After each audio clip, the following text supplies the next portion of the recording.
Boo hurt, catch the vibe we bring. Xander and Carly got this podcast thing. Nights with Riz and band to the spare. They slay the mic like they just don't care. Let's go! Boo hurt, yeah, you know the name. Boo hurt, in the podcast game. Turn it up loud and enjoy the show. Xander and Carly are ready. Let's go! Hello, and welcome to Boo Hurt, where we teach you everything you need to know how to compete, organize, and have fun doing Boo Hurt. We're here today at Bowdoin College. We were invited here by our guest, Christopher Wilkins. We'll introduce him more in a moment. But we're here to teach you a little bit more about marshalling. I'm your host, Carly Winquist. This is also your host, Xander Straub. Yeah. Thanks for introducing me. I've been sitting here awkwardly the whole time waiting. Yeah. Well, you're welcome to the podcast. Thank you.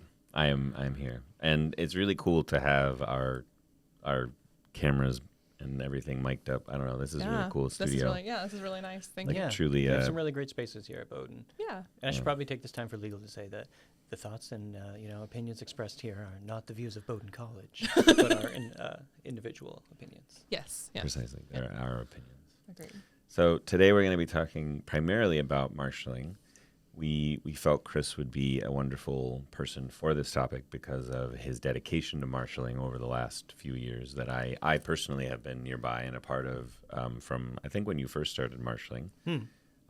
And it just felt right. You know, we went to a class that you hosted for marshals in Boo Hurt International specifically. We'll be just for anybody listening, we'll be focusing a little more on the Boo Hurt International side of marshalling because that is what we have all studied.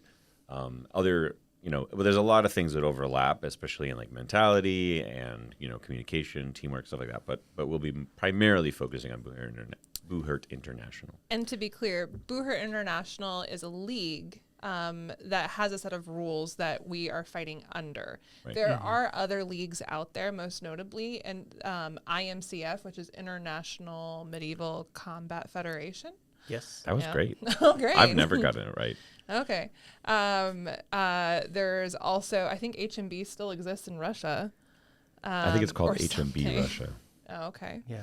But there are other, smaller leagues out there that are also relevant, and you can still, if you're participating in those leagues primarily, you can still really benefit from listening to this podcast and learning more about how to be involved and how to officiate a fight. Mm-hmm. Right. Yeah, because those are like the bigger world leagues, but then every country has a long list of national leagues and organizations and individual promotions at spots.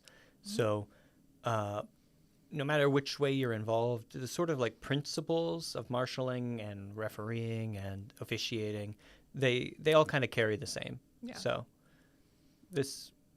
while we might talk about specific rules, for examples, phrasing, BI, the principles carry over to any officiating capacity. Completely agree.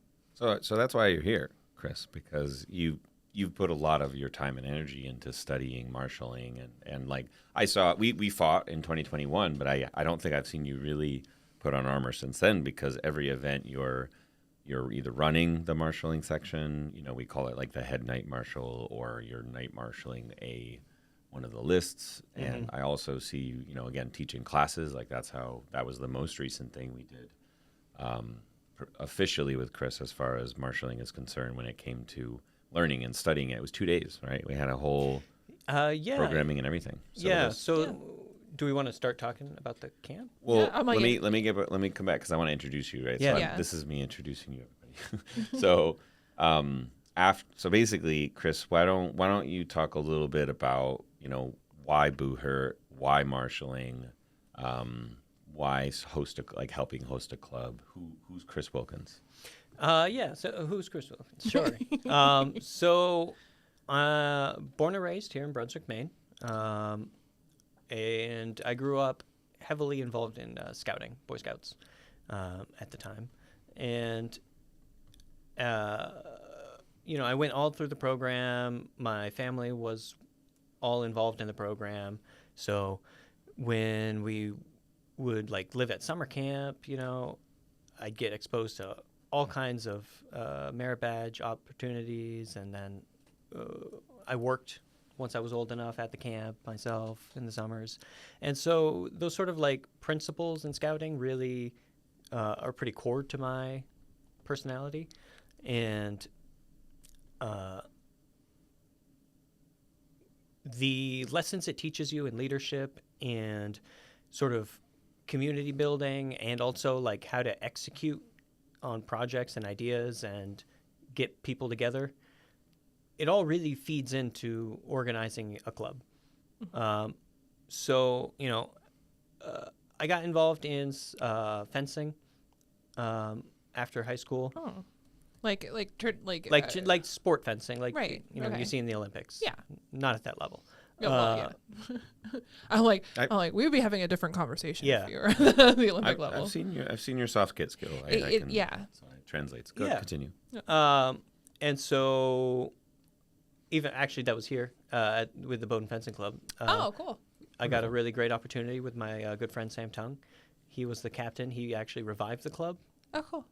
And as a community member, he let me participate, and I learned the fundamentals. And then it was all like a very peer-driven, self-taught sort of environment. So everybody, who had little fencing skills from here and there across the country and the world would bring their little bits of information together, and we teach each other and just kind of practice together. That's beautiful. Which is like really what most clubs can hope to get in Boo Hurt. Yeah. Hopefully you got like one guy who kind of knows what he's doing, and then you all watch and practice and grow together. So after fencing, I got involved in a whole bunch of LARPing for like a decade almost, and then we discovered about Boo Hurt, in 2018.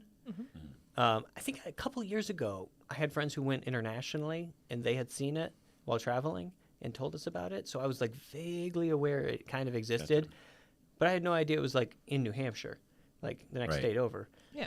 So once we learned about it and went and watched it there at the hall, the Knights Hall in Nashua. Yeah. They had such like a great sort of like fight club vibe, and the sport was it's just so cool, and something you can't do pretty much anywhere else. Like there's even like if you're involved in HEMA or fencing or some of the adjacent sword sports and foam sports, Boo Hurt brings it all to another level. It's very niche in that way. Like that's a very, it's hard to explain like how it's different, because for me, it's like I'm pushing my body as hard as I can. And yes, you're holding back in certain places, like for safety, but I feel like it's it's the only sport I participated in where I can really push as hard as I can with another person and feel like I'm pretty safe the whole time. Like I forget that like I could scrape my arm or something. Like I forget that like a throw could hurt me, kind of stuff. You know what I mean? Because like I feel a lot safer in the armor. It's cool. But sorry, I just like talking about it. I think you do feel safer in the armor, but you also feel safer in the higher level of knowledge you have of self. Like, to get to that state of actually participating in a fight and being confident. Like you've gone through so much training that you know yourself and your limits and your capabilities. And I think that is what actually gives you a lot of confidence as well. The act of putting on the armor can have like a definite like change of mindset. It can cause, like you to enter a different mentality, know? Yeah. Where you think you're invincible, but I really think it's the training that makes you invincible. Yeah. I notice this a lot with helmets and masks. Anything that like covers the face, where your body has like almost like a physiological difference to it. Like with a helmet on, I feel like I'm being watched less, if that makes sense. So like sometimes it's a little easier to feel confident to just act. I don't know if that makes sense, but I think it's also like a tunnel vision. It's like the fighting itself does that. you know, like being so focused. Like Boo Hurt is the only thing I would say that I've done in a long time outside of like really high tier World of Warcraft rating that made my brain fry. But it's the only activity that's ever kept me so focused that there was nothing else happening while I was doing it. Marshalling actually does that for me too, but that's a whole nother thing in a second. But I think like what's important here is Boo Hurt offers like the closest analogous to a version of like sport war, like in a way where it's like I and my team are against them and their team. And for the most part, like with how effective marshalling has become, I would argue this is actually a big reason for this. I feel very comfortable and confident in the list to go all out. You know, I might get hurt by an opponent, but I know there's 7 to 9 people making sure that that person is punished if it's like really seriously illegal. But if it's just a normal strike, I know the marshals are going to be like, I got to watch that up close, and that looked like it hurt a lot. You know, and so it allows us to lock in, you know, all things considered, and be present in the moment in a thing that is so dangerous and so violent, because Boo Hurt really is dangerous and violent. So I guess continue about your story. I want to hear more about why you chose, like, why Boo Hurt for you. Yeah. So it you know, I definitely enjoyed the LARP fighting, the lightest touch combat fighting. I enjoyed fencing, of course, a lot. And it just adds a level of physicality that didn't exist in the other sports. Yeah. You know, I had done like a very small amount of martial arts as a youth. And I probably would have liked to do more, but that was expensive. Yeah. And I was already fairly busy with scouts. So that ability to just go all out is something. It's like you don't have to necessarily overly worry yourself. Once you've trained yourself to not throw the illegal moves, you can really just let it go. And you know, hopefully you've got people you can trust that are going to intercede when necessary. So that's probably, you know, more what we should be talking about is like, how do we get to that point? How do we develop a core of marshals for events that will make you feel like you can fight to your best? Right. Well, and an organization was probably what you found, right? Like you found an organization trying to answer that question. Right. Yeah. What was your pathway to? So, like, I mean, you were fighting for a while, but like, how did you transition from fighting to marshalling? Injury. The same way everyone. Oh, Oh, really? What did you injure? So, like, I think we fought in August that 21. time. Yeah. That was a heck of a fight. There was a surprise 2-minute rounds. 5 for, like, rounds. 5 rounds, 2 new fighters. oh man. Yeah, and August. we had a 100-pound weight difference. Jeez. Yeah. So I remember we were about the same height. It was the first fighting day of Valhalla, the first Valhalla at the Knights Hall.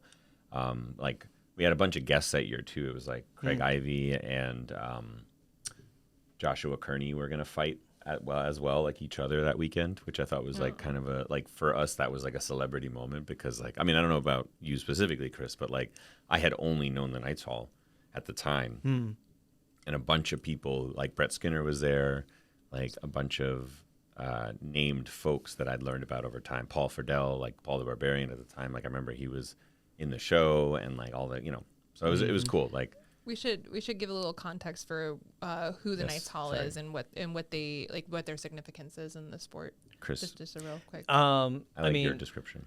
Yeah, I think the Knights Hall basically made New England happen for Boo Hurt. Like, they made the commitment. They set up their own gym for the sport. About I think it was like 13 years ago, right?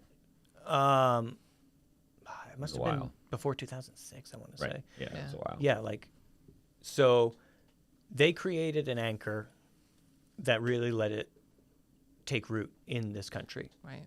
And when the Warlords Academy opened, that was like another anchor. Right. Warlords Academy In Texas. Dallas, Texas, Dallas. just for everybody's context. Yeah, so like the Knights Hall is basically the first martial arts gym dedicated to Buhurt in America.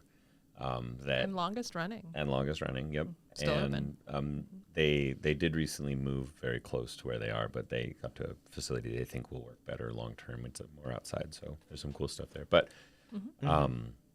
And But they still their exist as an production entity. group is also Yes. doing LARPs and stuff too. Yeah. So like that crossover is real.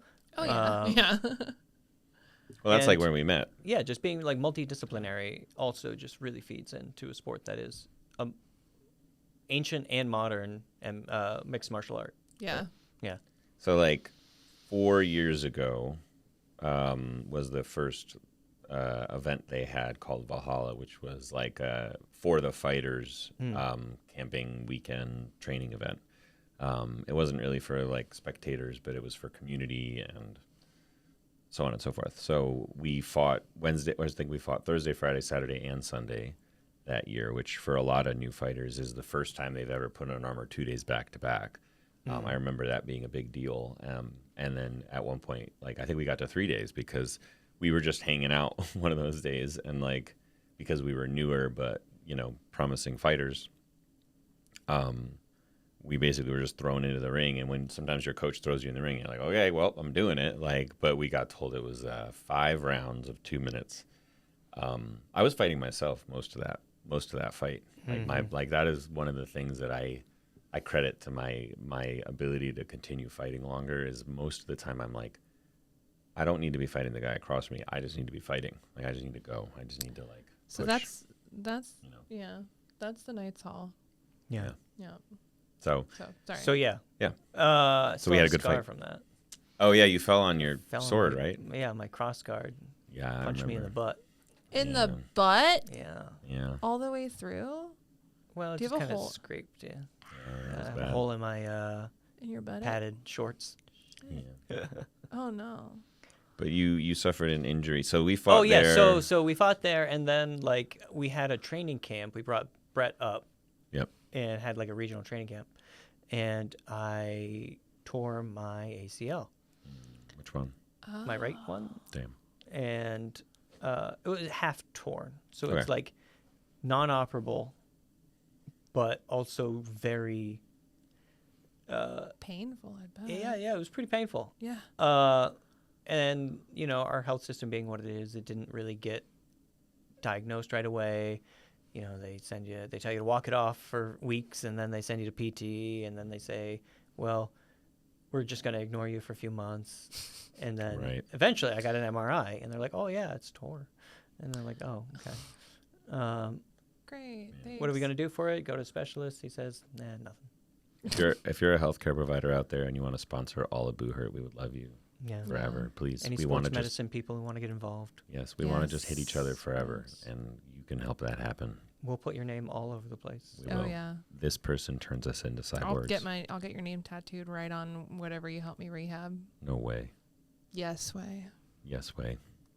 So So, marshalling. so yeah, then I was still involved with the club, and then just transitioned to doing a lot more organizing and marshalling. And then when Buhurt League transitioned into Buhurt International, they had this whole structured plan for creating a lot more structure for marshalling, which was badly needed. This was Yeah. like 2023, I Yeah. think, right? Maybe 22. I want to say 2022, Yeah, but recent. like 3 years ago, maybe now. Right. So I got certified. They took into account a lot of the back experience working, because I also volunteered with the hall Yeah. quite a bit, Right. You'd played many roles. You'd worn many yeah. hats. Yeah. doing video stream production and counting and reffing and squiring and all the things that make events actually happen. Yeah. And fighting. Yeah, and then fighting with the club, and training with the club, Right. promoting the club, doing merch, Everything. all that stuff. All the things. So they took yeah. pity on you for all your fruitless labor. Yeah, and they said I could keep doing it, as a reward. Wow. They're like, yeah, we love that labor. We love that you're Continue doing to so do it. much. You just get to go doing that. Hell yeah. Right. So yeah, but Boo Hurt International has done a really great job creating a more codified program for training marshals. Yeah. And so that's kind of why I favor them. The all volunteer board are really full of folks who like want to do something and have plans and have ideas. Nobody's out there to like take advantage of this program and it make a doesn't buck. feel that and way. get Hasn't rich, felt that way. You know. We've talked to 2 members of the board now. 3. Are you on the member of the board? Are you on the board? No, no. Okay. Well, we've talked to 2 now, and it's been, like that's the feeling I get, is that they just really care about moving the sport forward, and they're gonna do what's in their power. Yeah. And from my experience, people who are like actually pretty open to suggestions too. Like if you have something if you have complaints, that can go varying distance. Yeah. But if you have like suggestions and ideas, and you can write a proposal or just communicate it, Yeah. I found them to be very open. Yeah. That's good. So Just as an example, Larry was brought up that he, at the end of Larry? Langnese. Yeah. Am I saying it right? Oh no. I don't know. Our I third want to say episode. Legacy. Larry, I I'm always hear so Legacy. sorry. Sorry, Larry. Sorry, Larry. Continue. But he brought up that like at the end of Carnage every year, he sends out surveys and wants to hear back from the fighters about how it went, what they could do better next time. Like it really shows a lot of care. Yeah. So. And that is something we did in LARPing. Is like every event there would be post-event letters where you not only say what you did and what plots you were involved in, so they can track who's where in the crazy scheme of storytelling that LARPing can be. Yeah. But also just get like mechanical feedback. What can we improve on? I think it's not a bad idea for every event to be doing something like that. Oh yeah. Right. Well, if you let your ego get in the way and you're throwing a crappy event, and then like if you don't want to hear about it, you're gonna throw another crappy event. Or if you're like just phoning it in, or suddenly you're feeling more like a product than like part of a community, then those need to be communicated in effective ways. That's Right. A lot of people won't actually tell you their opinion unless you ask them as well. Like, and you don't have to ask them directly, like, "Hey, Carly, tell me your opinion." But you can be like, "Carly, on this piece of paper, where you don't have to write your name, can you please tell me everything I did wrong?" I don't have enough paper. Well, shit. Well, shit. But Would you like to tell me about it later? Sure. Okay, thank you. But no, but so yeah, just something to kind of bring it all back. So it sounds like to me, Boo Hurt International aside, like organization is really important to you as far as like preparation, knowing the script of like what's expected to happen, and how that relates to your past. So I think where they're excelling is actually bringing things into manifestation, because like we've had a lot of these ideas for years before, but you don't necessarily get the documentation. Everybody should really appreciate the documentation that is out now, because these rules have been pretty fluid over the years and almost exclusively word of mouth. yeah. And Trying to find league rules that they're posted online. Okay, but where? On the website. Oh, it's on the Okay, Facebook. But where? And it's on the Facebook. It's on the Facebook, Multiple nestled 300 places. comments down, Yeah. and that wasn't the most recent one. right, yeah, and there's old editions still available. Oh, let's go to Worlds. Are people still probably? Yeah, I'm going to answer my own question. People are probably still using them, like the older versions. Well, sure, yeah, because like you download it onto your phone, and then you think, I've got it, and you don't pay attention that, oh no, we've updated. Right. But that's like where the organization like really pulls people. Sure, through, that's a level you know? of communication that needs to come from the organization. Well, but you can't go to a Boo Hurt International event and fight outdated rules. It just doesn't work. Right. Like you just can't. You could host one and host outdated. You can no rules, longer claim theoretically. ignorance. Yeah. Right. They won't let you They because won't- you because sign it up. they have you created record enough it, right. systems that it is reasonably fair that everybody should stay updated. Right. I mean, you just can't, like, because if you don't do the processes right, I mean, sure, the fight can happen, and you can go ahead and, like, okay, you had a Boo Hurt event and a Boo Hurt fight, that's fine, but Right. like, it won't be recorded, it won't count for points, it won't Yeah. like there's a lot of pressure from the people who need points in BI, for example, which they also did a good job of like organizing, but making sure that like there's a reason outside of this one day that the fight matters. You know, we love when fights matter, right? Like that's something that I know like Carly and I talk about all the time. Yeah. So the organization really helps for that too. Yeah, it does. And that's a lot of why like I choose BI as a fighter, is because like I know that the fight will be recorded, that it matters for something. I'm not just throwing all my effort out into the wind. You know, there's something to be said about like respecting your opponent and, you know, respecting the fight and all that stuff. But like, I think when it has outside recognition, I think it means more. It just does. You know, I wish, you know, maybe it would be a higher philosophy to, you know, think that it didn't, but like, I don't think that way. I just think that, you know, if it doesn't matter for anything, then why did I do it?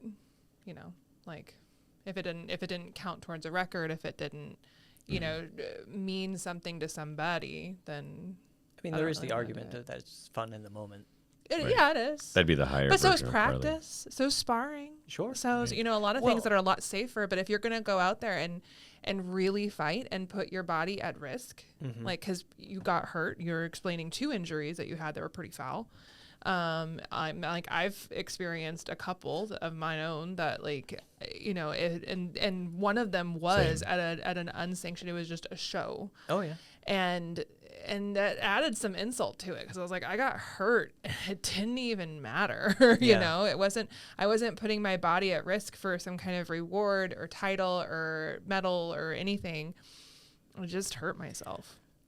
I think what high-level organization offers you is that it draws the best people. Yes, also that. So if you want that high-level competition, you want to be able to fight your fullest, you want to be able to trust that the people around you are, you know, guarding the boundaries, making sure we can push things all the way to the level, but that things don't come off the rails or through the rails. Hopefully. Yeah. We talking about Bohemil? We talking about Bohemil breaking all the rails? Putting people through things. Yeah, that's rough. Yeah, I mean... Yeah, it's not just him. Not just him, too. Yeah. But also, like, I think that, you know, talking about rails, that's probably going to be the next thing. You know, we have more standards about constructing rails and stuff, too. Yeah. When this is a competition, these standards exist for a reason. And, you know, let's circle back to that when we talk about the camp. Yeah. Okay. Yeah. Because I think that's one of the things that I want reinforced there. Sure. So basically, like, Chris, again, like, let's jump into more like specific and dedicated topic here. So marshalling is effectively every person in yellow who is not fighting, not supporting a specific team, and is helping the event run. So it's from secretary to the person in the center of the list to the people counting to the people at the table. Like, it is literally everyone. Do we want to talk about like what like a tournament? of Yeah, tournaments that's right, what like a kind of tournament what we're talking definition about is and and the what way you it's would do. structured. So with marshalling, there are different ranks and levels and positions and different sort of avenues of training. So people who want to support the sport, you can be in yellow, like you said, and be a line marshal and work your way up to being a field marshal. These are the people who are holding the flags on the outside of the ring. They're checking for illegal attacks. They're checking for armor failures. They're checking for, you know, weapon failures, Safety and concerns, yeah. you know, any sort of safety concern. And then you've got your marshals who are in the ring. Those are your field marshals, and they're also doing that. They have more authority to sit fighters for illegal actions, whereas the line marshals should do their best to just communicate that to the field marshals. The night marshal is the one in the center, typically. They are the sort of head marshal for the event. And at some of the biggest tournaments, there are multiple night marshals because we've got multiple lists running, we need multiple people who can give definitive answers in the moment. Hierarchy. Yeah. So they're usually the ones that I'm certified as well, but like there are some things in the moment where you're like, oh, this is kind of, like I want to make this call, but I need to defer to the night marshal on it, and that's the person that you would defer to. And the ranking system it's not too much about hierarchy and like pulling rank on people, but it's about like almost like mentorship level. So like when you are a trainee, you can, know the night marshal is somebody who's got experience and training and a lot under their belt, even if you've not met them before. Whereas before, it's, you had to just know. Well, you just have to know everybody one-on-one. Right. And when you're going to like a big national event or a world event and you've got people from all over, it is a efficient way to sort of start. It's a starting point. Yeah. So like it's a practical hierarchy. It's not Right. it's not a prescriptive one where like, you have a higher rank and you get more authority. It's we know where the information, which direction you needs have to pass. proven your level of competence that you can be an authority. Yeah. And then the secretary roles are super important to actually keeping an event on schedule. We used to have events that just went so long and started so late. Yeah. And through teamwork, we've come up with more cohesive systems that we can run things more efficiently. You just have to, learn them or listen to the people that did. Yeah. Right. And it's easy to study them because it's all written down. They make it available. Yeah. And then that really helps. So like if you're, sitting and listening or watching to us talk about this and have been curious about marshalling, like marshalling is also a very accessible thing, right? Like it's designed to be like, hey, you want to help Boo Hurt happen? Cool. We want you to help Boo Hurt happen, And then you get to join a team and like it's pretty cool. So, that Mike. What? Mike. Yeah. Where is this Mike? Yeah, your voice was So- good. Yeah. It's Michael. Yeah, like Right, thank you. making more marshals. This is important. Yes. Right. We want you.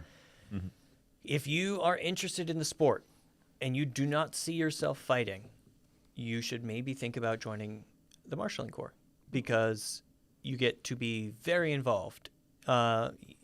It's an activity well in its own right. Oh yeah. And very physical. very physical if you're doing it right. We track it. I track it. It's fun. I'll tell you about it. And 27,000 steps. you're making the sport happen. Without these support people, we're not an organization like we want to be. We want to be an official sport. We want to be a competitive league. If we're just all in armor, it doesn't happen. Yeah. Right. So if you are working your way up to being in armor, it is a fantastic way to get a really intimate familiarity with the rule set, which is so essential because if you're a counter in a duel, you are learning what to throw as an attack so that the person who's counting you can very easily give you that point. They don't have to question it. I mean, that's something that has been brought up to me by one of the many people that have helped teach me this sport, is that it doesn't matter if you hit them or not and your opponent knows it and you know it. That does not matter. The marshal needs to know it. Yeah, the counters. They need to believe it. Right. Yeah. It was a great example of like what this person was explaining. I forgot this person's name. I'm so sorry, person. They're going to think about it when they fall asleep tonight. They're like, But he pointed out that that wearing like a big cloth tabard helps you screen your opponent's shots because it's not as loud. it sounds like Ringo. So, but it wasn't Ringo. I can't remember this person's I've heard name. him say that, though. Continue, sorry. But, so just as an example, but. And so having this systematized, it's not about just like creating a hierarchy or rank because like pulling rank really doesn't Like, what are you doing? Like, you're not going to get anything. If you do get higher in the ranks, you do get a chance for compensation for attending events sometimes. But it's not something we typically expect. Yeah, if anything, it just kind of helps us offset the cost of being there. Right. Yeah. And almost never do you make a profit. Yeah. It just helps soften the loss of Yeah. travel and Yeah. lodging and food. And Which is to the point that like marshalling is like a thing to be passionate about, and it's something to invest in. And, you know, like you get to watch it up close. You know, you mentioned that it's a great way for somebody who's new to like learn the rule set, but I think it's also really great because like you get so much exposure over and over. If you're just watching a whole day of fighting really close up, you know, you can learn by watching other fighters do good, Absolutely. do well, and when they do not so well, what not to do. so good artists create and great artists steal. Right. And Yeah. you get a front row view for everything that works, everything that doesn't work. You know, what was working until it didn't, where did it go wrong? And even if you're not, you know, it's better if you get to do it yourself and move your own body and feel their weight and stuff. Sure. But But if you're coupling that with practice, like you don't Right. have your armor yet, the tournament is happening, and all your buddies are going, for example, or whatever it is, like that's a great way for you to go potentially get compensated, be incredibly involved, and learn a lot. And help people a lot too, right? Like, 'cause Yeah, again, like you said, we absolutely, need yeah. it. So, and like the other thing that's important is in judo and a lot of other combat sports, you always have an observer, because the observer benefits in a particular way that the two fighters do not. So whilst marshalling, especially as like the night marshal, when you're up like in outtrans, for example, which is what I primarily marshal, you're right up front watching the fight, and you get to see closer than anybody how they're moving, which is important because this is one of the ways that like studying occurs in traditional martial arts gyms. And we just, you know, if we're all in armor, our brains don't work as well, or we're overheating, we're tired, we're thinking about getting hit. Like, so it's a highly impactful position to be in. And like you said earlier, you know, nothing really constitutes wearing the armor. Like nothing's the same as wearing the armor, but if you always wear the armor, you'll also get to a cap. So Yeah. marshalling is a great way to stay to do both, you know, like, and as we also talked about, like, you know, it's an athletic activity too. Like you're standing all day. Yep. If you're a night marshal, you're running for your lives. Your field marshals are running for their lives inside the Buhurt list, the melee list. Yeah. And sometimes. Ugh, Hopefully you're positioning yourself intelligently and predicting, you know, motions, but that's still running Things for get your lives. That's unpredictable. just Yeah. They do. smart running for your lives. yeah, okay, yeah. Yeah. You pre-run for your life, you know, Yeah. Pre-run. pre-run. Oh, like I had one close call one time, Yeah. Yeah, just one time. I've seen marshals get hit, you know, I almost got smushed last Carnage. Oh no. especially Yeah. at Carnage. Yeah. Oh yeah. It was at 12s. Oh, Well, no. so like that is one thing. Like, so just to kind of bring that to a more specific point here, like field awareness and field positioning is a major skill in Buhurt that a lot of armored combat fighters have very little experience in, like without fighting, right? When you fight, you get the experience because you're there, you get cross-checked. Wow, okay, I should have been paying more attention. But as a marshal, like you have to know where people are looking, you have to know where they could go, and you also have to make sure you're not standing between one fight and another fight.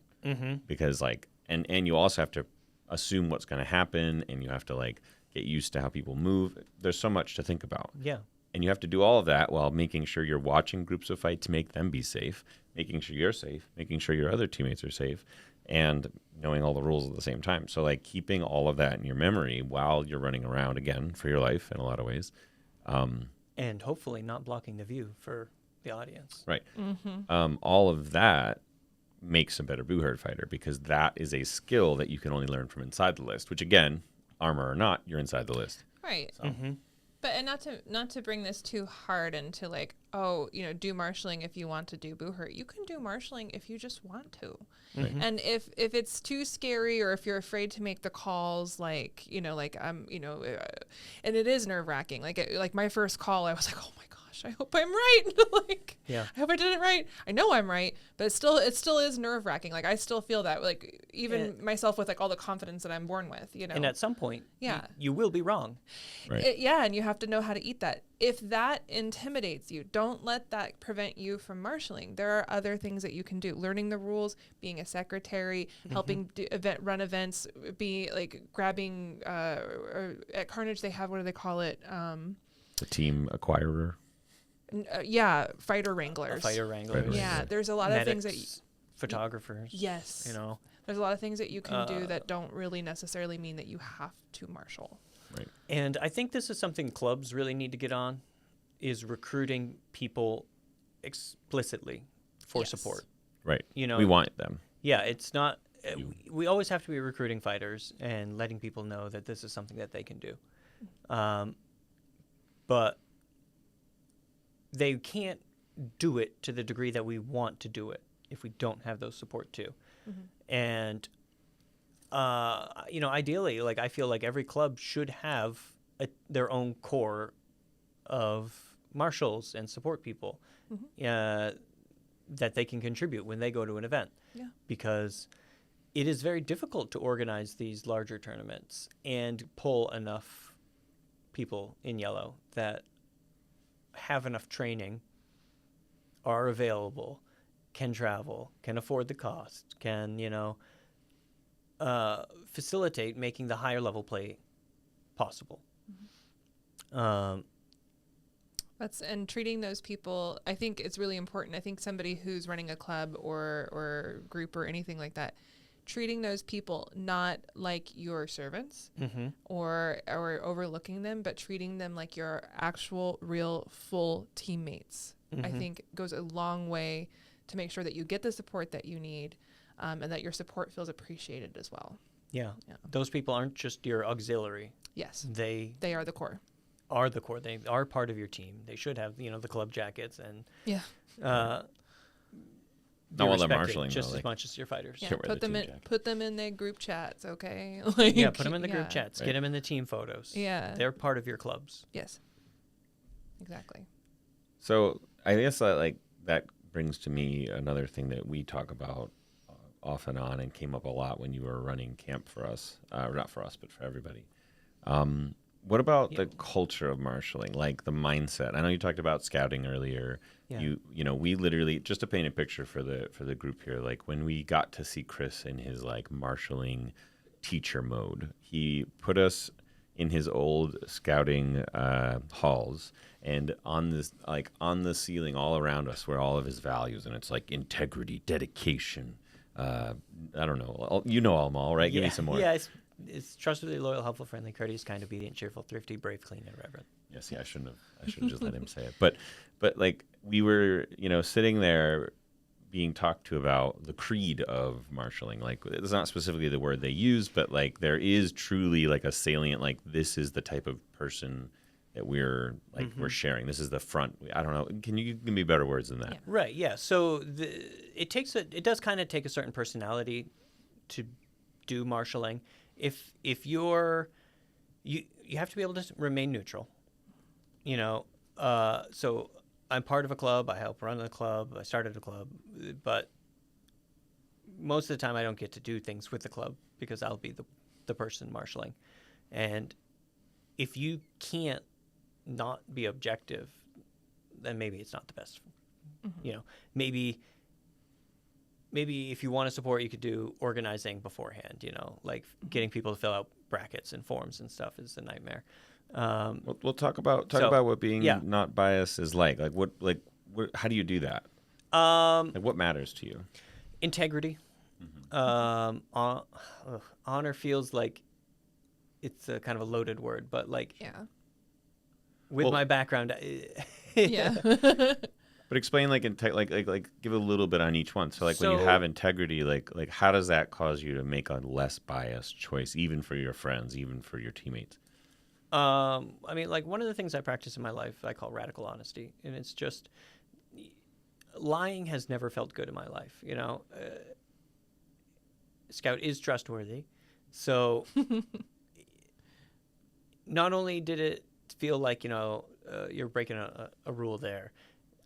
But it's always felt icky. Yeah. So I just stopped. Mm-hmm. You know, and that expands to like just like dishonesty in general. And it frees my life up in so many ways. You know, like I really recommend it to people. You don't have to pretend all the time.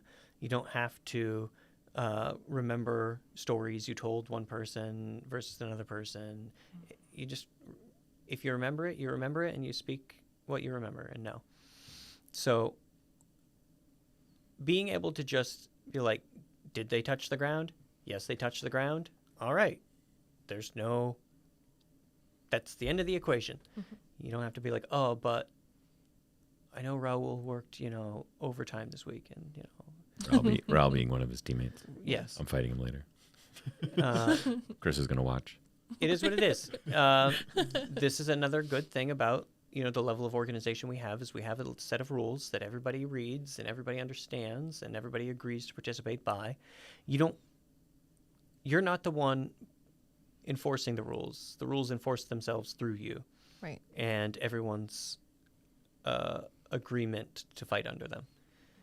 You know, we are all consenting to this structure. Right. So if you can't consent, well, then you just don't get to do it. Right. But that comes from both sides. Like the marshal is consenting to being the one who makes the calls, says that's a rule, that's not a rule, so on and so forth, you know. And if you disagree, well, there's a system for that. You can launch an appeal. And if you disagree with that appeal, there's another thing you can do. You can take it up the chain, which is another reason to have it. Yeah. I'm really nosy, and I just want to make a note that like that was a lot of the selling point for like becoming a marshal is like I got to be part of the appeals process and know what the hell's going on. Yeah. I always see the marshals over there and I'd be like, oh, I want to know what they're talking about. Now I know. Yeah. Oh my God. Yeah. Is it like Sorry. rainbows? Feels and good. No, you unicorns? don't get to know unless you're a Yeah. marshal. Sorry. Wow. I can go. Inner club. Which you are. You could be a captain too, but then you're Yeah. either appealing or part Well, of you an only appeal. I'm like only if you're part of the appeal though. If you're a captain and you're not a part of the like the appeal reason, like then you don't get to be there. And what I also think is beautiful is that like everybody also understands that these aren't the rules we will always play by. Right. You know, it is a living document. It is flexible based on, you know, our needs and wants. And we make it what we desire it to be. But I think it's also important to note that it is, at least for a time, static until it changes. So it is an active agreement until it changes. So there is no way that like after a tournament has happened, we change the rules and now the outcome is different. Right. Yeah. No retroactive Right, changing yeah. of a tournament. Right, Yeah. right. We can only change the rules going forward. And I think that is something that has occurred in the past in older leagues that are now defunct, probably for that reason. Right. Yeah. Just because they didn't have organization prepared to make sure things like that are fair and make sure things like that are consistent. Yeah. And that's how you do your best to create the fair play, you know? People don't like being cheated. They shouldn't. You know, we invest a lot of ourselves into training, into organizing, into traveling, into logistics, and taking time off from work. And to then feel cheated at the thing you're doing. Right. We've all been there. I mean, I've seen people. Yeah. I've Yeah. seen I people get go why through people that. would crash out over that. Oh, yeah. Yeah. And you got to be, pretty empathetic about that. I feel like that's another strong thing for being a marshal, is having a level of empathy that you're not going to absorb.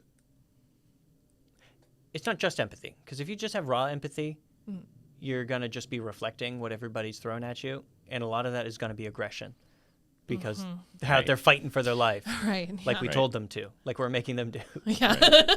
Oh, For yeah. our we're- entertainment. We're That's one way And, to look at marshaling. and yeah, they're going to be elevated. They're going to be escalated. Like, you can't take that personally. I know, unless they say, like, I hate you specifically. Right. Which they sometimes Which Well, will. then- sometimes does and not happen mean and it. is not really Is that appropriate. when we're allowed to Osoto them or not? No. Actually, in the IMCF We're rule not allowed to documents- Osoto Not on fighters as camera. marshals. Certainly not on Not on camera. camera. Certainly. Okay. If you really I want had to Soto I had to people- work the joke in at least once. I really recommend more of like a backlot Stone Cold Stunner out of nowhere Right. or RKO. Right, be their club instructor, so that way they think they're safe. Good idea. Yeah. Good. Oh, I see your angle. Every one of them, Chris. So that level of like removing the ego is pretty important. I think this is something everyone needs to do. You should all kill your ego. Kill it dead. It doesn't serve you, it serves itself. And your soul is really telling you what you're supposed to be doing. And you just got to listen. When it feels bad to do something, just stop. Right. It probably is bad. Words of Wisdom by Christopher Wilkins. Yeah. Lying, cheating, Yeah. stealing. Yeah. But knowing what the difference is in discomfort and like bad, you know what I mean? Like Yeah. Yeah, I was gonna say there are some things that are uncomfortable that like you have to do to like grow, right? Mm-hmm. Like you can't turn away from those things. But that's when you have to get really quiet and really listen. Like, is this I'm uncomfortable or is this like hurting me? Mm-hmm. You know, and you have to decide for yourself. And if it's consequence, I'm sorry if consequence feels bad. Yeah. It's supposed to. Yeah. Right. That's the idea. Yeah. It's supposed to be telling you, oh, this was bad. I don't like feeling like this. Maybe I won't do the thing that made me feel like this. Well, that's like guilt, right? Like guilt is Right. an emotion that our bodies are designed to feel, to reflect on a past situation, right? Like you're designed to feel bad about things that go against your code. And I think it was Maya Angelou said something about there's a difference between guilt and shame. Sure. And shame is the feeling you feel at first, and guilt is when you just hold it. Like ruminate. Yeah, it's like kind of like rumination. You hold on to When you're not processing it, you're not making it into something productive. You're not making it right. You're just sitting there feeling it, but not remedying it. Mm-hmm. Like worry, like being anxious and worrying. Yeah, what are you is the same doing? as, You're, like being shameful. It's and almost guilt. selfish at that point. Like you felt the shame to clue you in that you done messed up. And then you did nothing about it, but think about thinking about it. Yeah. And that's when it gets toxic, and that's when it's guilt. And it never had to get there. True.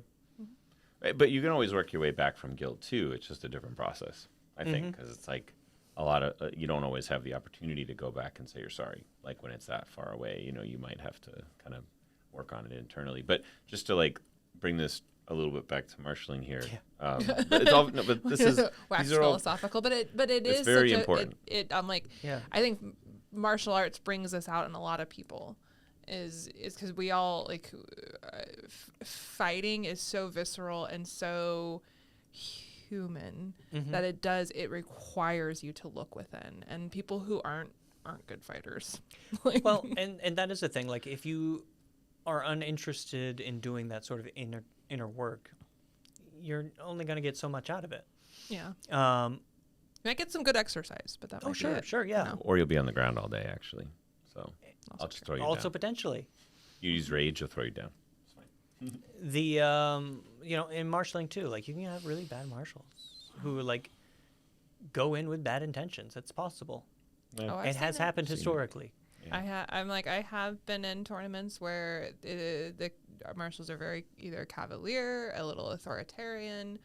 I went to one tournament where they made a very big point that we were not supposed to use curse words because there was going to be an audience and we don't want to use cursing, and the marshals didn't want to be abused and all that stuff. And they were like, you can't abuse us as marshals. And then they wore shirts that said STFU.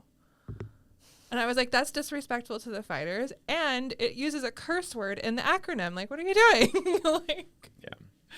anyway, it's that kind of stuff. That would be lack of integrity, I think. Right. So like embodying these principles, these philosophical principles is something that I've learned from talking to you, Chris, is more about what being a marshal is than being the person in the yellow garb telling people how to be safe and what to do. So Right, yeah. Because, like, if you want to be special king. Like, that's not what it's about. Yeah. If your ego is still there to the point that like you want to feel important, then your ego probably isn't in control enough to be making accurate calls. If it's more important that like your team wins, then what is winning even? Like this philosophy stuff is Right. pretty important as much as learning the rules and training your recall. Like asking what competition is, right? Like, can everybody sitting and listening like sit and think, what is competition, and like what makes it fair, what makes it enjoyable, what makes it worthwhile, right? Like a lot of us, when we go into competition, our hope is that we have everything as expected and like the same as everywhere, consistent. That's the word I'm looking for. So every BI tournament I go to, I would hope that it is like consistent, so I can train to know what's going to happen when I show up, stuff like that. So, And that consistency just makes everything run so much smoother. Like, we're running bigger events faster and more efficiently than ever before because we've developed sort of culture of routines that are helpful and productive. Like doing armor inspections before entering the list or as you enter the list have gotten so smooth now. And people, we're getting better neck protection by enforcing those standards. And That one always cracks me up. For those who don't know, like there's been a lot, like we've increased the standards for neck protection so people don't die. And fighters got very upset. I mean, yeah. But it's about setting expectations. And at this point, the expectations have been set. Yeah. Like, oh, yeah. if you didn't get the message, if you don't know what's expected, if you don't want to it protect wasn't the back of your us neck at this point. Like, yeah. But also, I really do try to stay outcomes focused. And if to this day we are still having trouble routinely with people's neck protection not being up to snuff, it has not been communicated well enough. There should be more rigid explanation, enforcement, and education. So like we maybe need some videos showing like this is what we expect and this is how to get there. Right. Maybe we need to facilitate that here on our podcast. That might be a good idea for an episode one day. Yeah, I agree. That's it. Yeah. What do you think? This is just an idea that came to my head. What do you think about requiring a certain level of certification for a fighter to be able to fight? A lot of it would have to happen. So, as a coach and like a club founder, I already have that internally. Like, there's a certain level of competency I want to see from you before I'm going to let you go out there and get murdered. Right. If it's like a Ren Fair exhibit, and you're just going against somebody who's like a veteran and they know how to limit themselves safely, yeah, maybe I'll just throw somebody out there. But any proper competition, you hope that's already happening. Can the marshals enforce that? I don't think so, logistically, because we are at a point now where we're starting to like certify our marshals with like written tests and ranks and like levels of proven ability. And that takes a lot of logistics and effort to make that happen. Every fighter, I don't think we can do that right now. But hopefully that's happening at the club level. Yeah, I was going to say, but that I think that's... And we do have the silver and gold tier at like some bigger events, but... Yeah. Different tiers of fighters, like different competencies and skill levels and stuff. So armor time. Yeah. Or like in club age. Yeah. You know. There's a lot of factors. Yeah. I think that like, but it's hard to like for people who are like in far-flung places or don't have choice in which club they go to. There's just the one local club, or they have to make their own, you know, in that case. Sometimes it can be really hard to gather all the information or find all the skill sets in your area to build a Boo Hurt fighter, you know, it can be really tough. I think this could maybe, like, I've actually had this idea to just build like a whole new website that's like for club resourcing, like, you know, what kind of people does it take to run a club successfully? You know, what do I really want to do with my club? Is it just like a twice a month we meet at someone's house and spar and do hard sparring? Or is it like weekly or multiple times a week we actually get together in a gym and train in a sort of program? You got to decide what you want to do, who you have in your team, and what's realistic. Yeah. Or, you know, if it's not realistic, how do we make it become realistic? You know, because I don't like to be defeatist, but like, we need more roadmaps to things like that, so we can get enough clubs that we have more local play. We talked about, like, you know, maybe having a club met. Was it Larry that we were talking about it with, or who? Or maybe it was actually you earlier this weekend, maybe.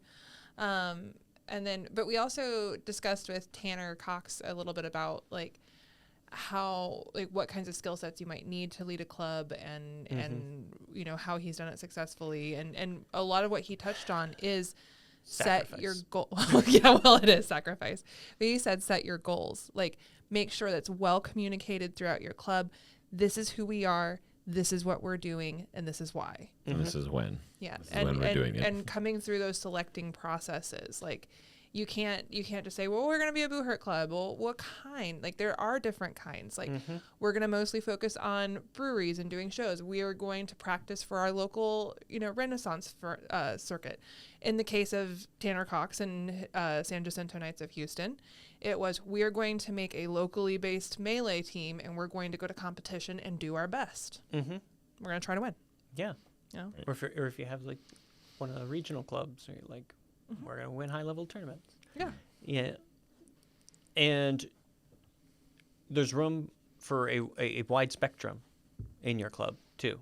You just have to define where the boundaries are. Like, if you aren't interested in doing the, you know, local block party or Ren Fair or Highland Games, okay.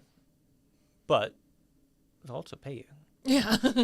And you can fund your activities. And also, like, are we going to be a for-profit enterprise? You know, I run the Reavers as a nonprofit. You know, I certainly don't make any money. I lose money. Happily. It's fine. Yeah. I'm like, it's on the thing that you love. It's the thing that I do. So, but, you know, we have a lot of team equipment and stuff like that we've raised through fundraising, and there's a big difference in that sort of a space, because everybody has to maybe chip in a bit more, because nobody can do it full time when people aren't, you know, paying a good amount every month into the pot. Right. And since I want to try and lower barriers to entry, and, you know, I expect people to maybe eventually buy $3,000 to $5,000 in armor. Yeah. It's going to make it harder for that and slower for that to become a reality if I'm also milking them $40 to, you know, $120 a month. Right. Yeah. So having, like, I know you talked about this, kind of having a club website about how to maybe start a club, something like that. I think Boo Hurt International would benefit from, like, how to start a Boo Hurt International club. And just, like, how do you start a club that focuses on training for, participating in, and hosting events for Boo Hurt International? How do you make a website? How do you do social media? Right. Well, that's a lot, right? Like, there's so many things. It is a lot. And no one person can do it, and no one person should do it. If you are doing it all, get help. Yes. You need help. Yes. Please do not burden yourself that way. And usually there's a lot of people around you who want to help, who maybe just don't know how. You know, you have to learning skills of leadership, or learning how to communicate what you need. Delegating is not easy. No, it is a skill set. It is its own skill. Yeah. And you also have to hand off things, which is part of the hard thing of delegating is And like you thinking can't just way say it's their ahead. job. You have to let it go. which I'm not great at. Yeah. I'm great on scene, like on the spot. Yeah. You know, thinking out 6 months. Yeah. You need somebody that can do that. Yeah. Right. I'm gonna bring up Larry again. Like, and that's what a lot of what Larry talked to us about is, we haven't really said, you haven't seen it yet. But a lot of what we talked about was like being prepared and having a team. Like, I mean, that was like the number one thing he said. You have to get a good team that you trust, that you've trained, that understands the goals, like, and rely on those people, you know, like. Yeah. But Yeah. those people are out there. And, you know, now more than ever, people are looking for third spaces and looking for community and trying to unplug in at some part of their lives. And this is such a great opportunity for all of that. There's like, even if you never are going to fight, there's probably a Boo Hurt club that wants you involved if you think it's cool and you want to meet some really rad people and do some amazing things. It makes me sad sometimes when I speak with like coworkers or something and we're like, oh, what'd you do on your weekend? And I'm like, oh yeah, I went to this tournament and, you know, marshaled and it was a great time. Nobody died yet. But and then you're like, oh, what'd you do? I was like, oh yeah, I think I watched a movie. Yeah. And it's like, there's so much life out there to be Yeah. living. Right. Yeah, it's and like, and finding that community is really hard for a lot of people. Like, but you have to. I mean, it's a worthy endeavor, and it is difficult in the landscape that we live in. And you'll- but it's possible, and it's so worth it. And there are some bad ones out there. Oh yes. Unfortunately, that Oh, like yes. you might have to stumble through. Yeah. Yeah. I'm like, probably we could maybe make an episode on how to discern if a group is a safe group. You know, like what For you. what safety for you, what safety standards you might be looking for, what questions you might be asking about leadership, because like in martial arts in general, not just in Boo Hurt, there are abusive coaches out there that will hurt you. You know, you have to just. Luckily, it's very few and far between, but you do have to look out, or because your bodily safety and your emotional safety are at stake. It's like red flags, yellow flags, green flags kind of Yeah. stuff. You know, I think you could. I think like breaking it down into like what you're looking for is really helpful. Yeah. It's just being informed of things that could be dangerous keep you pretty safe. And like being a good fighter doesn't mean you're a good leader No. or a Yes. good coach Yeah. Right. or a good Anything other than fighting. anything other than fighting. Like that doesn't guarantee that. Yeah. So we can, you know, these sort of activities can create personalities that go further than maybe they should. True. It's a high risk activity. People who are prone to risky behavior or volatile behavior would be naturally drawn to this. Yeah. And they are. They exist. And then, you know, some very charismatic people, you know, being charismatic is its own skill. Yeah, it is. Right. It's a stat in D&D for a reason, you know. Yeah. Yeah. And it's also something very good for a club to have somebody that can, you know, be that role. We need warlocks. We have a lot of awkward people. Yeah. Let's be real. Yeah. So we need somebody that can like speak to a bank Yeah. and, you know, speak to venue. Right. Speak to the hosts and city, the town. The town even, Yeah, I yeah. mean, you gotta speak know, to the fire Roger's marshal. done really great things working with his small business. Yep. Elkton, Maryland, right? Yeah. Yeah. Association. Yeah. So Chamber of Commerce. And, Chamber of Commerce And he stuff, also yeah. has a lady who helps with his 501c3 like grant writing cool. and things. Yeah. Yeah. It's a good program for him.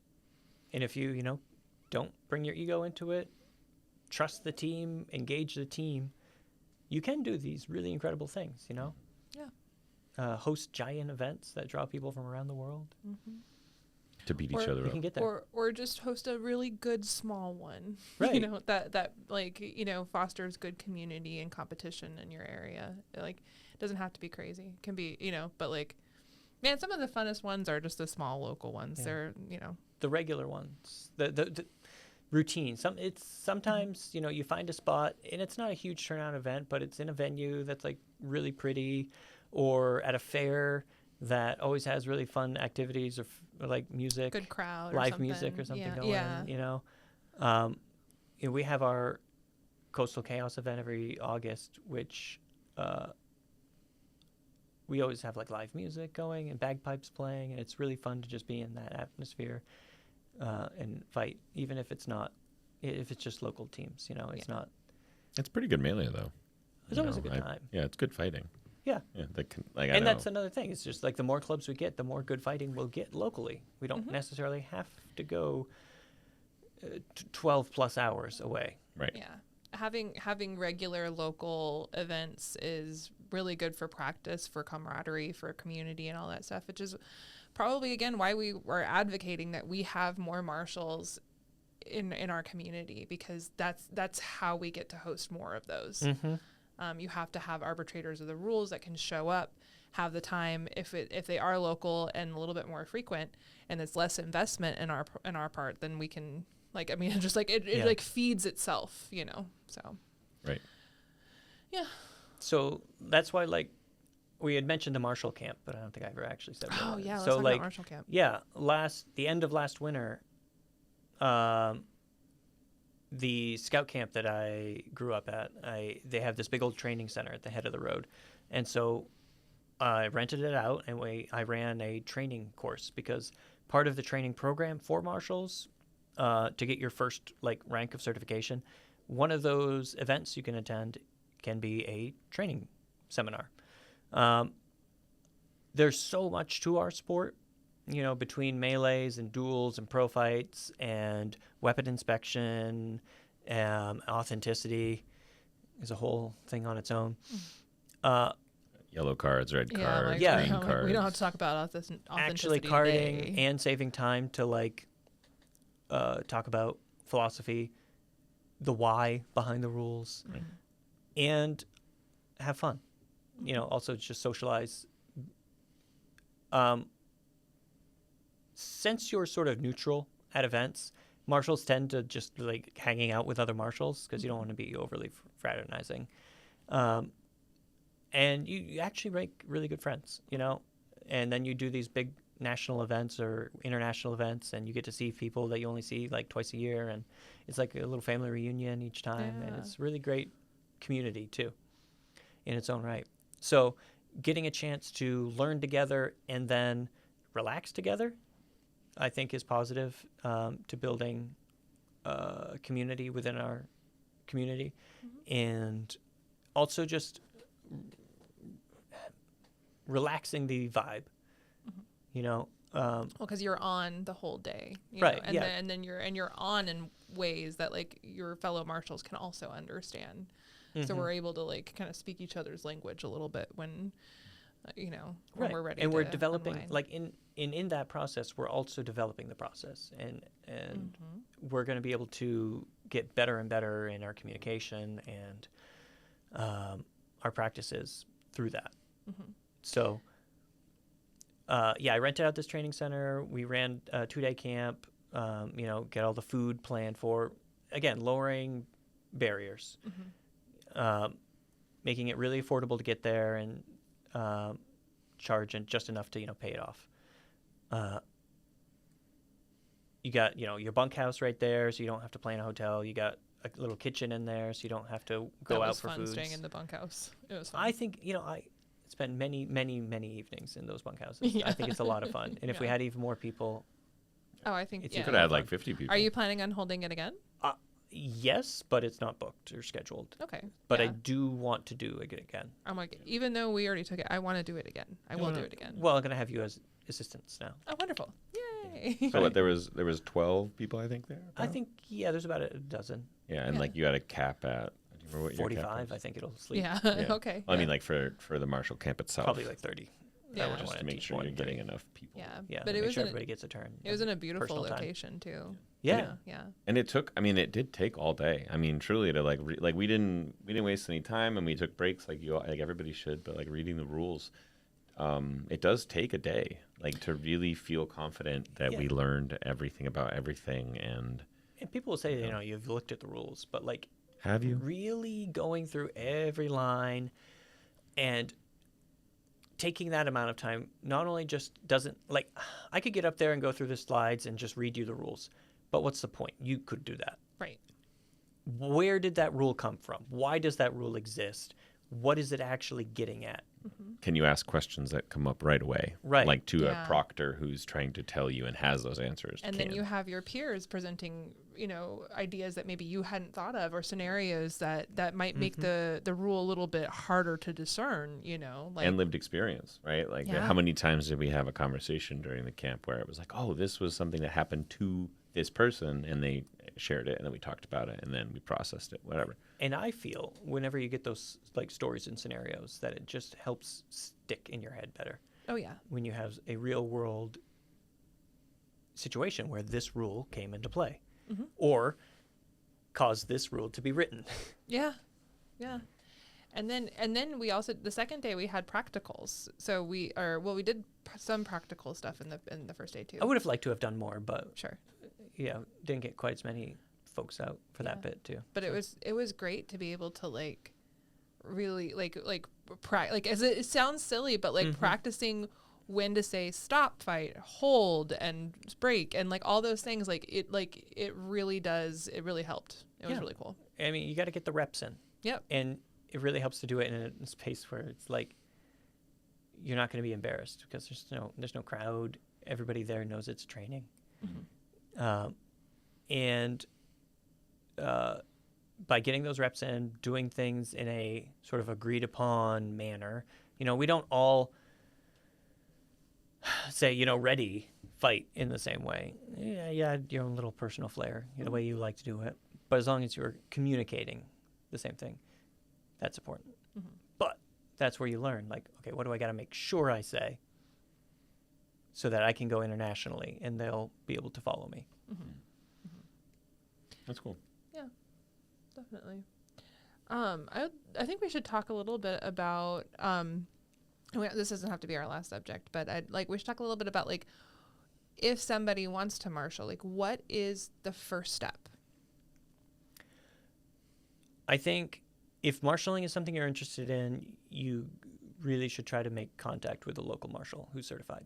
Hopefully somebody who's like international level, if we're talking Boo Hurt International, or, just somebody with a lot of experience and connections and does it actively. Yeah. If it's somebody who marshaled like 5 years ago, it's probably not going to be very helpful. That predates Yeah. the league. Right. Yeah. Even if they've got 15 years of, some sort of armored combat before that. Everything does move pretty quickly. And staying up to date, year over year is important. Yeah. So you want somebody who's fresh and participates. And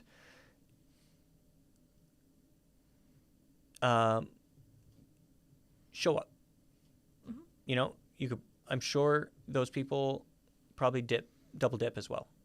They're marshaling, but they're also coaching their clubs, and they could probably invite you down, and you could watch practice, and you can practice marshaling and counting in soft kit.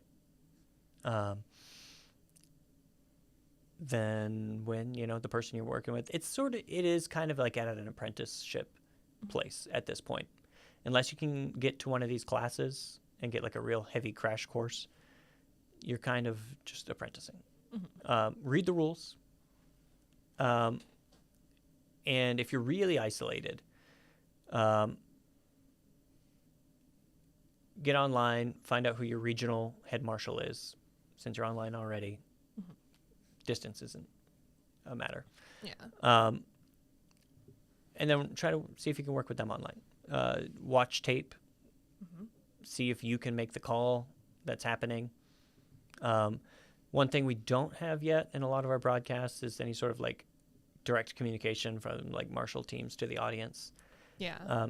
And even at most events, like marshals don't you directly might catch communicate. something on audio, but there's no like, hey, here's our call, here's the final score, here's whatever it is. Yeah, sometimes like I'll make an announcement when I'm marshaling at a smaller event, just to be like, the illegal action, fight was sat, fight was stood. You particularly, you have like a little amplifier that you wear. It's awesome though. Like it's great for audience engagement. I think it's good for audience engagement. So yeah, it's a little portable speaker. It's got like a little headset. It's for like, you got like a yoga teacher in the park kind of thing would probably wear something like this. Little speaker just clips onto my hip. And when you're marshalling a whole weekend, you're doing a lot of yelling. Yeah. And you're going to blow out your voice. And if you're not naturally very loud, there's nothing wrong with getting a little assistance. It's going to save you. You're going to be able to talk on Monday. You can like crank it up a bit more and talk to the audience, explain what happened. And especially, if you're a small group and armored combat isn't a routine thing in your area, nobody's going to know what's going on. Mm-hmm. And so it's very helpful if you don't have a dedicated MC to like make announcements, even just declaring which side won. Right. If you're at a, Highland Games or something. Right. Well, and it helps draw people in, Yeah. especially if they want to join like as a marshal or a fighter, and it just gives them a little bit more to think about and chew on, as well. And it's just like that is a thing that we are trained in sports. Like you watch football, you wait for that ref to say, what happened. Yeah. They have their hand gestures and stuff. Yeah, I saw some other folks talking about like flags and stuff for plays, and I think there's something to explore in that. So flags for like. So like in football, they see something illegal happen, they don't immediately just stop the action. They throw a flag, and then at the end, they'll declare what happened, and typically it's like rerun. Okay. So if there was somebody offsides, Right. they'll throw a flag, probably blow some whistles. Eventually, they'll stop moving. Right. But they don't try to impede the action. Yeah, or like just punish that one. Like it's the team. Mm-hmm. Well, and the flag would work as a visual. Okay, all the marshals, once they start seeing the flag, they could all start echoing the call a little more succinctly. I think it would probably benefit the most that way, where it's like you have somebody from the back left of the list who can't really leave that corner, see something that needs to be stopped, like an armor failure, and they can't stop it. They could throw it in, and then once the armor failure is determined, they can. The marshals, I think it would be a better tool for marshals to communicate with each other. I think there is something when you see something that's kind of illegal, but it resolves faster than you can interfere with. That makes sense, yeah. Yeah. So Like a neck takedown. Yeah, have a like couple of- the neck yeah. takedown is a really good example of Yeah. it, where it's something that was like on the line, they're getting a takedown, then maybe like as they're falling, they break the grip. And so then like when they actually fell, did they have the grip? No. It's messy, but maybe it doesn't need to be resolved, but you saw it. Mm-hmm. It could be like a marker for the video to be like, hey, that was fishy. That could be under True. review. Yeah. True. That'd be good. That'd be good. Yeah. Yeah. I'm curious to see where the fight sport goes. I'm curious Yeah, especially to see. as we start to film more and more. Like right now at tournaments, BI requires at least a top-down view of the list, so that way it's recorded. Mm-hmm. Audio doesn't have to be perfect or anything like that, and all the fighters need to wear numbers to help identify if something happens. But then there's like so many different layers of like people on the ground taking their own video, and we have Tim Hines running around and like so there's a lot of opportunities that we have to be able to utilize that as a tool for marshalling, which I'm comfortable with. I'm not too hung up on like, oh, this is the official video or this is an unofficial video. It'd be like, right? It is just it has to be undoctored? Okay. Right. Yeah, and usually we're reviewing video. It was just taken, Right, because you only have 15 minutes really to appeal. Yeah, and we don't have like production crews typically that can do instant replays and stuff for us. Well, and the official tape would also constitute as the official tape. So that way, anytime somebody had to review, then you'd have to use the official tape. And that's just like, we don't have enough angles. We don't have enough budget. We don't have And enough then- production value to do that. And it stops the play because we have to, like, if we're using the official tape, then we got to go to wherever it's being recorded. We got to wind it back. We got to stop the, if Right. we're going The single tournament. camera Yeah. and it's just a stream, do we have to stop the stream Right. Yeah. to oh, review that's a the good thing? point. Do we have that technology to have it going still? And Good Yeah, point. even big if we are budget. still streaming, it's Yeah. dead field. Yeah. So I don't mind when people bring up their cell phone Yeah. and they say, "Here it is," and if it's a clear view, Yeah. okay. And sometimes it just is the angle. You know, we have, I'm sure, a million examples of like, you see one thing from one angle, and then on the other side of the list, it wasn't the case. Yeah, you know? and something's going to happen in a fraction of a second. And if you are watching this group, but you're, trying to keep field awareness, and you look away, Yeah. The action happens really fast. if Some you of the didn't see rounds it, are you only didn't see 30 it. seconds long, like. Yeah. So, I think we should also talk to the audience a little bit about what it practically looks like to be a marshal, like what kinds of actions you take. So like taking it through like kind of beginning to end of your typical regional tournament. Yeah, so if you're marshaling a tournament, it's say just like you're not necessarily in charge. Yeah, you're not the night marshal, but maybe Okay. you're the marshal. Yeah. You're I could tell my story, but like newly certified, you're going to go help out wherever you're needed. Yeah, so ideally you're registering online. You're creating your online account Through the BI website. through the BI website. Yeah, marshals if are you're doing supposed to BI. register. BooherInternational.com. And Boom. they have all their events on their website, and you're registering so that you're on the list. Yep. We really, fighters and marshals, all got to get better about that. Yeah. And creating your profiles. Yeah. They're secret, but they're easy to find once you know. Yeah, like a marshal has to give you, so the marshal that pass- certifies yeah. you will Right. give you a secret password to be They'll able hook you to up. make your own. Back Yeah. end, you'll go on the back end. But you're past all this. You're already, Yeah. You're already this and person. you're communicating with the actual organizer of the event. Yeah, I'm going to be there. And you, of course, now you got to think about housing. Depending on the event, they might have space for marshals because marshals are necessary and important, and we love them.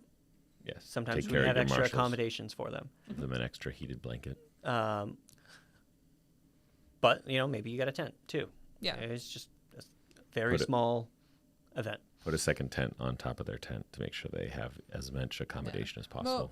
I should mention for some listeners, like most tournaments are nearby a town where you can get a hotel, Yeah. but not all of them. Well, and you'll get some help usually with lodging, like as a marshal, because they do pay you back like a bit to help offset costs. So like but you want to it depends on secure the tournament. It depends on the budget. you want to secure your needs. It Like you're at depends. the tournament. You're at the tournament. Of course, you want to secure So, your housing needs and All food your travel needs. logistics. Make sure you got that squared away before you show up.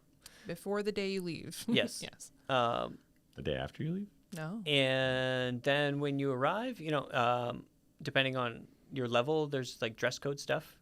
Some events are, modern, sporty. Some are medievally. But there's no good BI word. standard for what. Well, there is. There is a bit of a standard Yes. for dress code. Yeah, I'm like I should have. So, Those are like- like the larger events. Like Yeah. So our larger events, we try to do more medievally most of the time. Yep.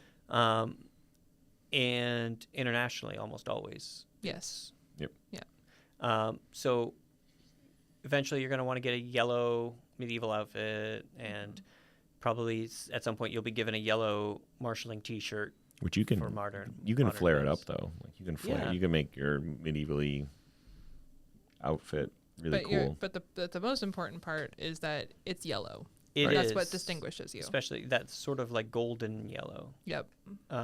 Sunshine yellow. Yeah, Averland sunset. Oh. Wonderful. Now, when you show up, you're going to want to check in with the night marshal because they're basically going to be your boss for the day. Boss, what's my job? So at that point, they're going to assign you depending on how much experience you have. Maybe you'll be getting some practice in field marshaling. If it's a smaller, more regional event, there's a better chance of that if things are slower pace. If it's a high-level competitive event, you'll probably stay out of the list until you get a bit more experience. If you own your own flagstaff, you could go ahead and bring that. Hopefully the event has them to provide for you. We were gifted ours by you. Ah, That was pretty cool. Yeah, it's pretty cool. I've The been known Brett to do that. Skinner, the Yeah. Brett Skinner of marshalling stabs. Yeah, I actually need to make another run. context, a gentleman in our sport called Brett Skinner makes the best weapons. We think. I mean, that's it. Most This is an everybody opinion has held them. by me. Yeah. We quality stuff. made a Dracula Flow meme about how good they were. They're the primo axe to hit your enemies with. I don't know. Yeah. It's good stuff. Chris makes the The Marshall Marshall sticks. I Yeah. have seen many Marshall sticks that are just like, a half-inch wooden dowel with a rag. I'm pretty stapled sure it the used to be a end. broom. Yeah. Or Yeah. maybe a whole broom handle. Sometimes it's just a broom. You should explain what are they used for and how. Yeah, so Marshall staves are just like a square of yellow fabric, the end of probably like a 6-foot staff. And we use those to signal to the fighters to stop. It's very difficult to hear in those helmets, and when you're getting hit all the time, your ears are ringing, and you need that good, strong visual cue that something's up. Yeah. Right. It actually goes right in front of Right- your right in eyes, front of so the you face, like yeah. you can't see anything but yellow. Right. And then it's 6 feet, so you can stay 6 feet away. Yes. Yes. Chris actually in the seminar had a positioning of how you would want to stand to elongate your body so that you're even safer. Mm-hmm. Right. Yep. You want to stay like that 6-foot pole is very helpful for extending the flag, but also it's an instant like if I'm able to poke Xander with the staff, Right. I'm probably closer than I need to be. So to take a step back because you can always lunge in when you need to Right. stop the fight. And so, I put a little extra effort into them, use better quality materials, make it nicer, something that'll actually stop a weapon. Mm-hmm. If somebody's like helmet comes off and you need to get your staff in the way to block so they can scamper out, you want something that's not going to get chopped in half. Yeah. Right. So something a little bit thicker, like weapon grade is Yeah. probably best. Yeah, basically, like I make them out of what I would make a two-handed axe haft out of, Right. like proper ash wood. Right. Primo. Yeah, primo. So yeah, bring one of those if you got Yep. one. Bring comfortable clothes. Comfortable clothes, Shoes you the can move usual. in. Yeah, Yes. you're going to do a lot of standing, Right. and a lot of moving around, bending, Crawling, crawl. running. Truly. Crouching, I mean, squatting. Yeah. like I like to Kneeling. track it, and I took 27,000 steps, like 1 or 2 events. Like Wow. we did Autumn Nights. I took 27,000 steps that day, and it was just the 2 of us marshaling. Mm-hmm. If you're So like not much. the night marshal, you might be like running around to find groups. Yeah. And Snacks. basically, they don't come with a good attitude. Be ready to work. And hydrate. Yeah. You gotta remember to eat and drink. It is very easy to forget. Right. Especially with the pacing of like a really busy tournament. There might not be practical time for you to do so. So you kind of have to make that time, Right. like, and ask the organizers or ask your night marshal or something for a break. Like, it's very important. And if there is like an organized break between formats or something, get to the bathroom. Take Take the break. yeah. Or just where it depends, Please. Wow. I didn't know that was I didn't an know you option. guys weren't committed to I the didn't know that sport. was an option, Carly. It depends. It's always an option. Okay. Okay. Taking care of yourself is important because you have to keep your head in the game. Yeah. You can't get lost watching the fighting. You have to be watching the fighters. You can't be tired either. Your number one priority is safety. So Right. Yeah. it's a very important role. Right. And like this happens to me where let's say I'm fighting, I notice it's a 3-on-1 and I'm one of the fighters, either the 1 or the 3, and I stop fighting, but the other fighter doesn't realize it. Mm-hmm. It's if the marshal doesn't jump in, I have to tell the fighter to stop fighting. So like it can be up to like 5 seconds that like if you're distracted. So Right. you really have to be attentive the whole time, And hopefully you shouldn't have to do that. But Fighting is fighting, realistically- We fight to the very last moment. So yeah. yeah. And then also like just for anybody like who is worried about preparing to an event or they feel like they don't have everything they need, the Marshal Corps will help you find somewhere to stay, will help you make sure you have somewhere to eat. Like, let's say you go and you don't know anybody and you're like, well, everybody's going out to eat and I don't got anywhere to go. Like people, like if there are groups of marshals and teams that are just like happy to make sure that people have a place to go. So if you talk to somebody and ask for some help, they'll help you they'll direct you in what you need. So you don't have yellow, that's fine. You don't have a staff, that's fine.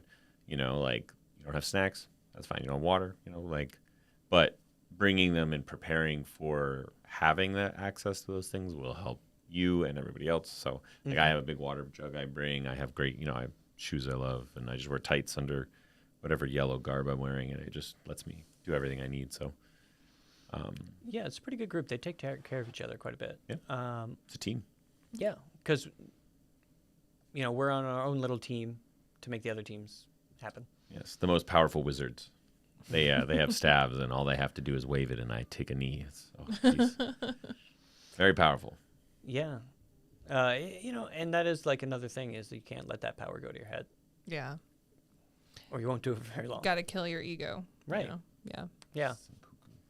It's not about you. You are the arbitrator of the rules, not the maker of the rules.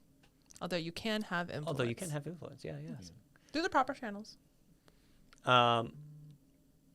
So if you have a mindset for that, you should consider marshalling. Yeah. Yes. We should start moving to wrapping this up, guys. Oh, Okay.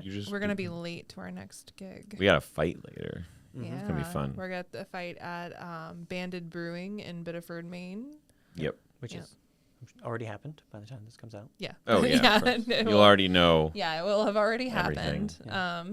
I'm fighting. Carly's fighting. Chris is running for his life because he's marshalling. Yeah. Yeah. This is a great example of one that's like not BI official, Right. but we're going to be working off of a BI rule set. Right. Mm-hmm. For anybody who's following from episode 3 to 4 here, this would be an example of one that's a little more crowd centric rather than fighter centric. Chris may or may not know what we're talking about, but basically, like Chris as the head marshal will likely do a little bit more showmanship, and will announce more things, and they'll And the pacing of the fighting will be less about the fighters getting necessarily a fair or arrested or anything like that. It's a little bit more about the show and the crowd's engagement and what kind of pacing needs to be met for that. Mm-hmm. And Chris, your club is hosting it, the Reavers up in Maine. Yep. We're going to be hosting it with the Reavers. It's the first time at this venue. It's really cool. It's a really cool space. Indoor bar fight on like the good old wooden factory floors. Old mill space. You Yeah. get that industrial vibe. It's really cool. Should be Yeah. sweet. Before we do wrap up, is there any subject that we didn't talk about that you want to make sure that the audience knows? Let's see. We talked about marshalling, events. It's a lot of fun. Like, We forgot. To I talk started about getting into it because I injured my knee, but like at no point do I feel like I'm being deprived of like fun and engagement Yeah. doing this. So even though it's a good amount of work, it's fun work. Oh, yeah. And I really recommend getting involved. Oh, yeah. Yeah.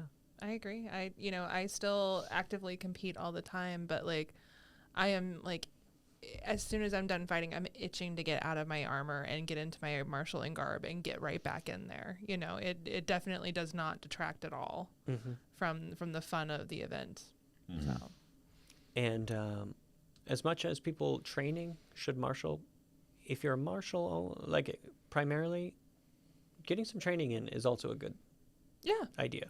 Yeah, that's true. If you can meet up with your club and do some soft kit training as well, even if you have no intention of fighting in steel, it's going to help build those sort of bonds with the group, and you're going to be a better marshal by fighting just as much as you're going to be a better fighter by marshalling. That's true. Yeah. And also it gives another motivation to get into fitness. Like I really like, as I get older, I'm learning sometimes you need that external motivation to get you moving. And like marshalling, you'll just feel better if you apply some fitness training throughout your week, like just 2 sessions, 2 hours a week total, like is enough. Just maybe do some jogging, maybe do some calisthenics, who knows? but just being able to move like marshaling is a really fun goal to help motivate. Yeah.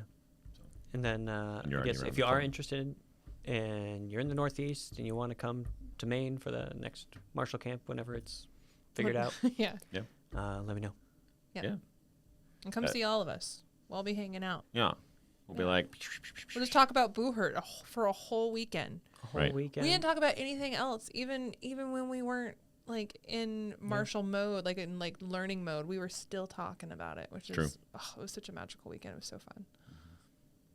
I remember on Sunday I marshaled in armor, fought so that other marshals could practice their practical, and then also I don't know, I feel like I did something else too, but it was a wild little excursion, you know. And I remember watching, I think it was even like Danny George, I saw other marshaling camps where like people would do the same thing where they like you end up just being a part of all of it. So just bring I don't know, it's so much fun. So I hope more people get to go to things like that. So it just really makes you feel part of a national community as well, you know? Yeah. So Well, I feel pretty good. I feel good. Do you feel good, Chris? Yeah. Do we all I feel feel great. good? Yeah, I feel great. You can join us. All right. We'll all feel good. Yeah. Let's end this. What? Do you want to like ask Chris a really heinous question and have him just like give all the tea about everybody he dislikes and his real opinions on it? What do you think? Yeah, Chris, who's the worst marshal in your opinion? Like out of all of the marshals on the scene, who's the worst one?